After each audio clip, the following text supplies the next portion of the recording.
गेंदा सेठ की पत्नी बर्तन धो रही थी कि तभी उसके कानों में गेंदा सेठ की आवाज टकराई। अरे सुनती हो? अरे कहाँ हो तुम? अरे मुझे बहुत तेज भूख लगी है। अपने पति की बात सुनकर गेंदा सेठ की पत्नी क्रोधित होकर अपने आप से बोली, ईश्वर जाने इस भुक्कड़ की भूख कब खत्म होगी। मैं तो खाना बनाते बनाते तंग आ चुकी हूँ। अरे इसके भुक्कड़पन की वजह से आधा गांव खाली हो चुका है, मगर ये सुधरने का नाम नहीं ले रहा।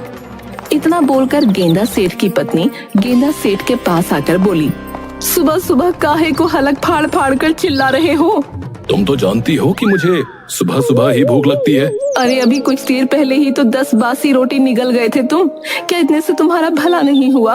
अरे बाबा, तुम तो जानती हो कि 10 रोटी खाने के बाद तो मेरी जुबान में थोड़ा सा जायका आना प्रारंभ होता है, और ऊपर से गांव में किसी के यहाँ पर शादी समारोह भी नहीं हो रहा है।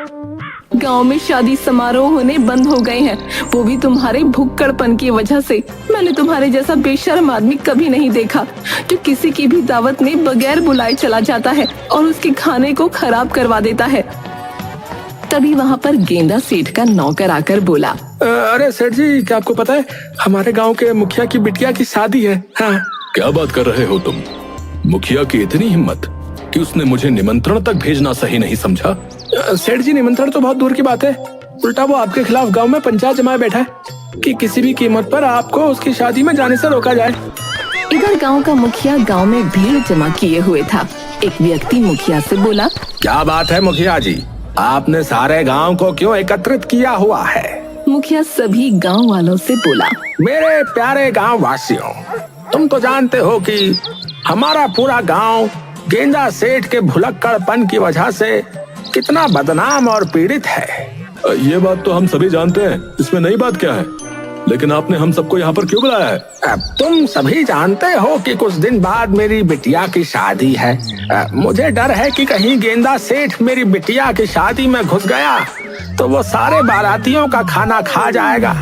मुखिया की बात सुनकर वो व्यक्ति हंसता हुआ बोला, क्या बात है मुखिया जी हैं? जब खुद की बेटी की शादी की बात आई तो आपने सारे गांव को एकत्रित कर लिया है। इससे पहले न जाने कितने गांव की बारातों को गेंदा सेठ की वजह से भूखा वापस लौटना पड़ा है, तब तो आपको गांव वालों की याद नहीं आई है। अबे वो सब गांव के मुखिया थोड़ी ही थे बे, हैं? मैं गांव का मुखिया हूँ, जानता भी है। अरे मेरी बेटी की शादी दूसरे गांव के प्रधान से हो रही है। हाँ, तो फिर आप उसी प्रधान के पास चलिए और कोशिश कीजिए कि गेंदा सेठ आपकी बेटी की शादी में न घुसने पाए। हम में से कोई भी गांव वाला आपकी कोई मदद नहीं करेगा। इतना बोलकर वो व्यक्ति सारे गांव वालों को लेकर वहाँ से चला गया। मुखिया नाराज होकर अपने घर पर आ गया। मुखिया को निराश देख मुखिया की पत्नी बोली, क्या हुआ जी, क्या गाँव वालों ने आपकी कोई मदद नहीं की? अब नहीं। लेकिन क्यों? क्योंकि हमने भी उनकी इससे पहले मदद नहीं की थी। मेरा तो सोच सोच कर दिल बैठा जा रहा है।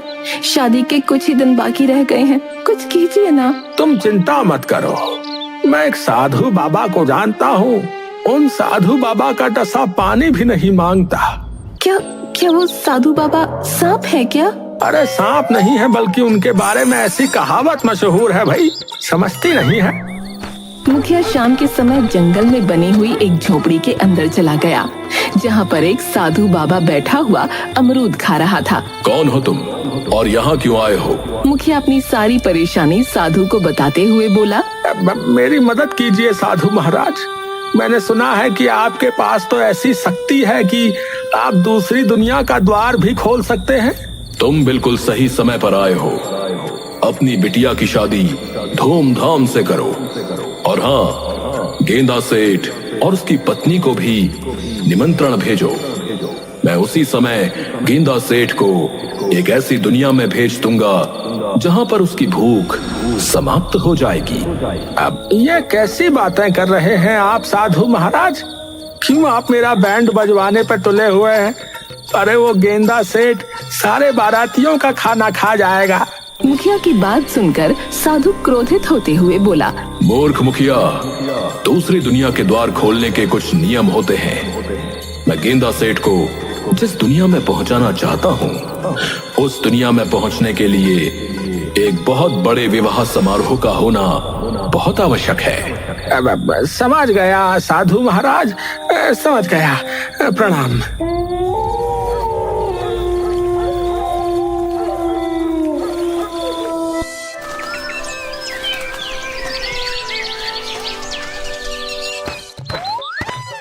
अगले दिन मुखिया गेंदा सेठ के घर पर गेंदा सेठ को निमंत्रण पत्र देते हुए बोला, अब गेंदा सेठ, तुम्हें और तुम्हारी पत्नी को मेरी बिटिया की शादी में जरूर आना है। मुखिया की बात सुनकर गेंदा सेठ अविश्वास भरी नजरों से मुखिया की ओर देखकर बोला, अरे ये तो चमत्कार हो गया मुखिया जी। आज पहली बार गांव में किसी ने मुझे निमंत्रण दिया है। मैं जरूर आऊंगा। और तुम बिल्कुल भी चिंता मत करना मुखिया जी, तुमने मुझे निमंत्रण पत्र देकर डबल खुश कर दिया है, इसीलिए मैं शादी में डबल खाऊंगा। मुखिया गेंदा सेठ की बात सुनकर वहाँ से चला गया। घर पर मुखिया की पत्नी मुखिया से बोली, अजी कौन से साधु से मिलकर आए हैं आप? कहीं वो साधु इसका उल्टा न करवा दे। अरे चिंता मत करो, वो बहुत ही चमत्कारी साधु महाराज हैं। मैंने उनकी दूर दूर तक गांव में प्रशंसा सुनी है। मुखिया अपनी बेटी की शादी की तैयारी में जुट गया और आखिरकार वो दिन आ गया।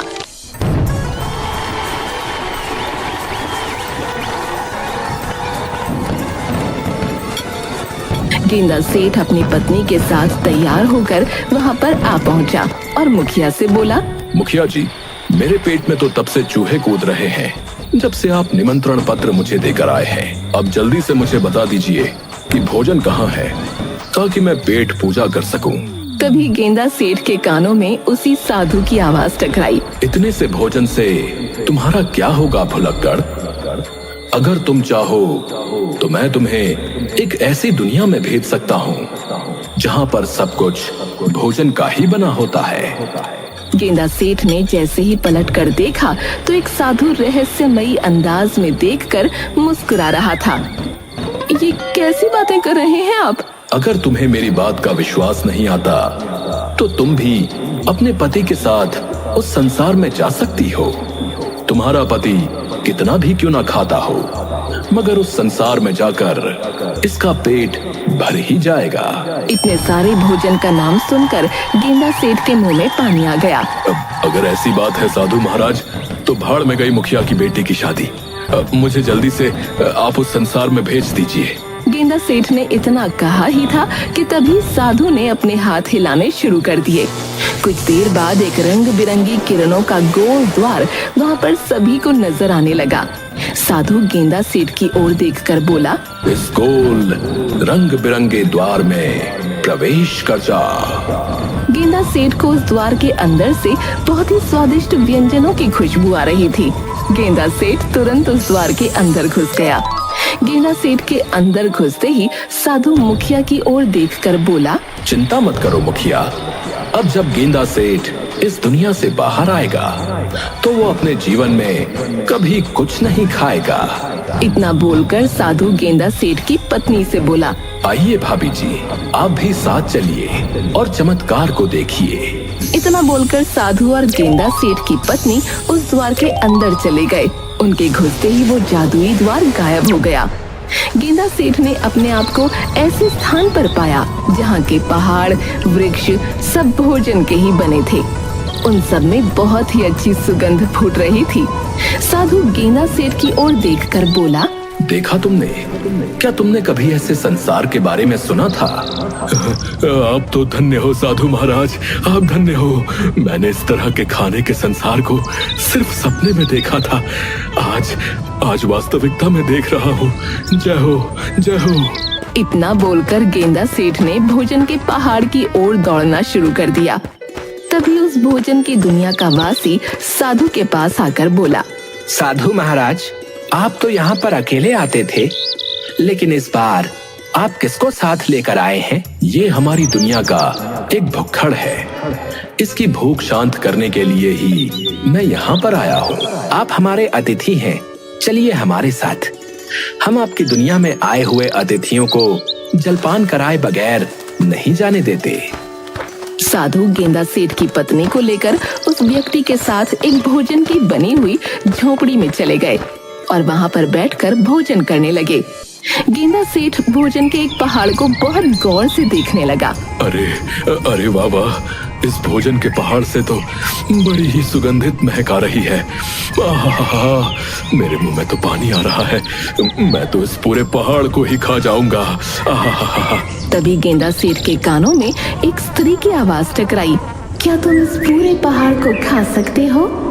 गेंदा सेठ ने देखा तो उसके सामने एक स्त्री खड़ी हुई थी, जिसके अंदर से सुगंधित खाने की महक उठ रही थी। हाँ, मैं इस पहाड़ को खा सकता हूँ, लेकिन मुझे एक बात बताओ, तुम्हारे शरीर से खाने की महक कैसे आ रही है? ये भोजन की दुनिया है और यहाँ पर हर किसी के शरीर से भोजन की खुशबू आती है। सच कहूँ तो हम सब भोजन के ही बने हैं। अरे वाह, फिर तो मजा ही आ गया। इतना बोलकर गेंदा सेठ उस स्त्री को खाने के लिए दौड़ पड़ा। अरे ये क्या कर रहे हो तुम? तुम्हारे अंदर से जब भोजन की महक आ रही है तो फिर तो तुम भी भोजन ही हुई ना। हाँ हाँ, हम भोजन हैं, लेकिन जीते जागते भोजन। तुम्हें अगर भोजन खाने का इतना ही शौक है तो पहले उस पहाड़ को खाकर दिखाओ।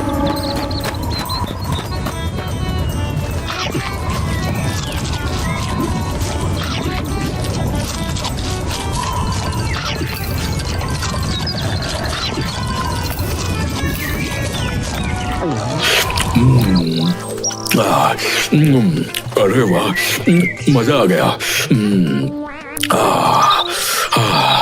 अब लगा कि पेट में कुछ गया है। ये क्या बकवास कर रहे हो? तुम इस पूरे पहाड़ को कैसे खा गए?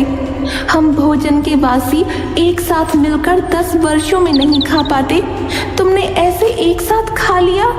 तुम लोगों को भूख जरा कम लगती होगी, मेरी भूख ज्यादा है। चलो मैं दूसरा पहाड़ खा लेता हूँ। इधर काफी देर बाद साधु गेंदा सेठ की पत्नी से बोला, मुझे लगता है कि अब हम सबको अपनी दुनिया में चलना चाहिए। गेंदा सेठ का पेट भर चुका होगा। साधु ने इतना कहा ही था कि तभी खाने की दुनिया का एक व्यक्ति दौड़ता हुआ वहाँ पर आकर बोला, साधु महाराज, आप किसी इंसान को लेकर यहाँ पर आए हैं या किसी राक्षस को लेकर? क्या मतलब है तुम्हारा?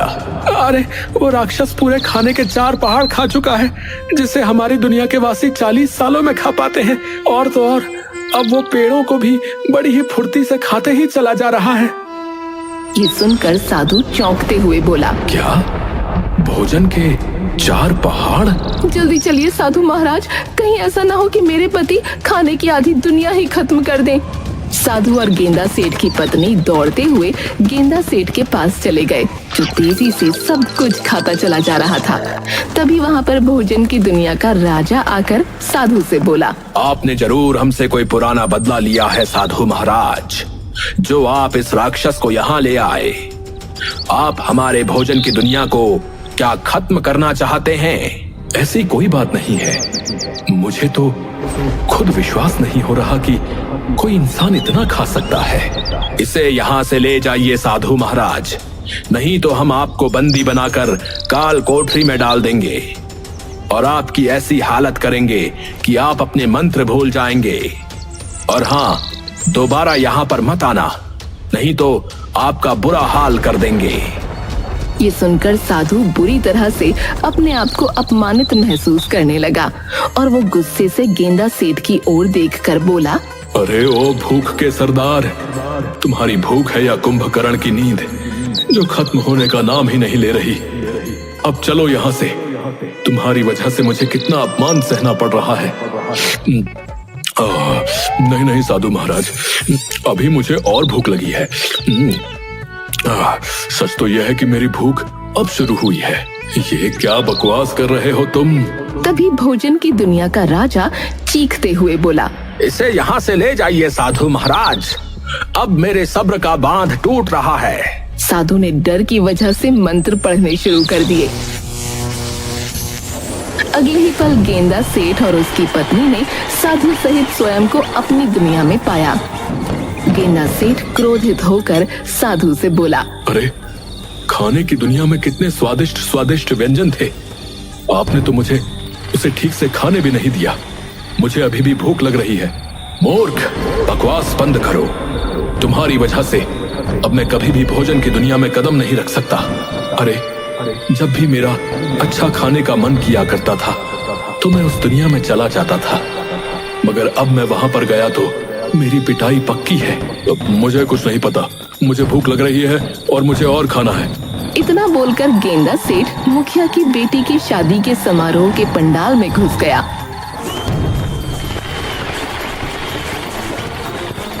मुखिया रोते हुए साधु से बोला, हाय मैं तो लुट गया, अरे मैं बर्बाद हो गया, अरे मैं मुंह दिखाने के लायक नहीं रहा। साधु महाराज, अगर आपने मेरा भट्टा ही पिटवाना था तो सीधे सीधे बोल देते, नौटंकी करने की क्या जरूरत थी। आप तो बोल रहे थे कि गेंदा सेठ जब भोजन की दुनिया से बाहर आएगा तो फिर उसे कभी भूख ही नहीं लगेगी। साधु मुखिया की ओर देखकर बोला, इस भुक्खड़ की भूख कोई नहीं मिटा सकता। जैसे ही गेंदा सेठ ने भोजन खाने की कोशिश की, अचानक उसकी भूख मर गई और वो अपने आप से बोला, अरे ऐसे कैसे हो सकता है? अचानक से मुझे ऐसा क्यों लग रहा है जैसे कि मुझे बरसों से भूख ही नहीं है। ये सुनकर मुखिया खुश हो गया। ये क्या कह रहे हो तुम? क्या तुम्हें वास्तव में भूख नहीं लग रही? हाँ, मुझे पहली बार अपना पेट भरा भरा सा मालूम पड़ रहा है। तभी रंग बिरंगी किरणों के साथ खाने की दुनिया का राजा वहाँ पर प्रकट होकर साधु से बोला, गेंदा सेठ सही कह रहा है। इसने भोजन की दुनिया के बहुत से पहाड़ खाए हैं, इसीलिए अब इसे काफी दिनों तक भूख नहीं लगेगी, क्योंकि भोजन की दुनिया का भोजन तुम्हारी दुनिया में बहुत देर से पचेगा। इतना बोलकर वो राजा गायब हो गया। गेंदा सेठ गुस्से से बोला, जब मुझे भूख ही नहीं है तो फिर मेरा यहाँ पर क्या काम? इतना बोलकर गेंदा सेठ अपने घर पर चला गया और मुखिया की बेटी की शादी सही तरह से संपन्न हो गई।